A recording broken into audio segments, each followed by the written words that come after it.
अस्सलाम वालेकुम दोस्तों, ड्रामा से कठपुतली की आने वाली साथ बहुत दिलचस्प होती जा रही हैं। अरीबा की चोरी पकड़ने के बाद अब अयान उससे शदीद नफरत करने लगा है। अरीबा उसे बहुत भड़काने की कोशिश करती है कि मैं तुमसे बहुत मोहब्बत करती हूँ, झूठे दावे करती है, लेकिन अयान अब समझ चुका है कि वो उसे मोहब्बत नहीं करती, सिर्फ उसकी जायदाद की खातिर उसके साथ रहना चाहती है।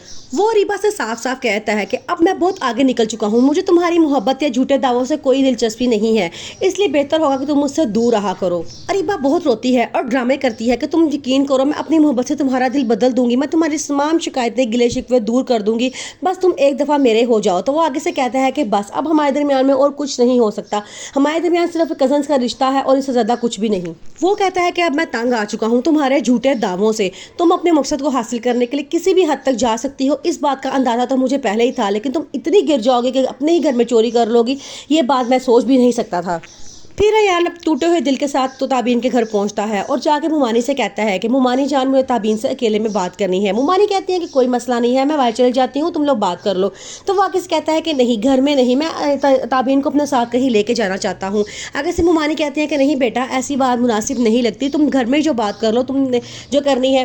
वो आगे से कहता है कि नहीं मुमानी जान, आपका मैं भतीजा हूँ, आप मुझे इतना तो जानती ही हैं कम अज़ कम कि मैं क्या कैसा लड़का हूँ कैसा नहीं। ताबीन को आप मेरे साथ भेज दें, आप फिक्र ना करें, उसको कुछ भी नहीं होगा, मैं इसको वापस लेकर आऊंगा। पहले तो मुमानी जान बहुत टाल मटोल कर रही होती हैं, फिर मान जाती हैं और कहती हैं तुम ताबीन को लेके जा सकते हो। ताबीन को लेके सीवी पर चला जाता है और जाके कहता है कि तुमने मुझे धोखा क्यों दिया, अरीबा के धोखा क्या कम था, तो तुमने मुझे धोखा देना जरूरी था, काश मैं तो अरीबा से मोहब्बत करता ही ना होता और तुम मेरी पहली मोहब्बत होती। आगे से ताबीन कहती है कि तुम कब से मेरे खड़े किरदार पर इल्जामात लगाई जा रहे हो, मैं कुछ भी नहीं कह रही, इसका मतलब ये नहीं है कि तुम जो कहोगे मैं सुनती जाऊंगी।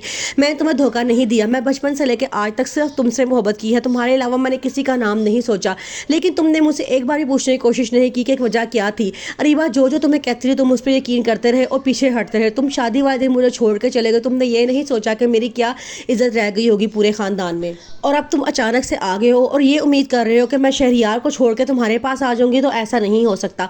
वो अयान को साफ इनकार कर देती है। अयान टूटे हुए दिल के साथ घर वापस आता है। उसकी मामा पूछते हैं कि तुम कहाँ गए थे, तो वो कहता है कि मैं ताबीन से बात करने गया था, मैं उससे माफ़ी मांगने गया था। उसकी मम्मा कहती हैं बेटे तुमने बहुत गलत किया है, तुमने उसका दिल तोड़ा है, मैं जानती थी जब तक तुम सबूत अपनी आंखों से नहीं देख लोगे तुम कभी भी अरीबा को नहीं अपनाओगे, इसलिए मैं खामोश रही और मैं इस वक्त का इंतजार करती कब तुम अरीबा से खुद नफरत करो और उसको छोड़ के अपनी ज़िंदगी में आगे बढ़ जाओ। फिर वो कहती हैं कि देखो कितने नसीबों वाली बात है, मैंने ताबीन के लिए पैसे जोड़े, उसके लिए ज़ेवरात खरीदे, शादी की तैयारियां की, शॉपिंग की, सब कुछ किया, लेकिन वो मेरे नसीबों में नहीं था कि वो मेरी बहू बने।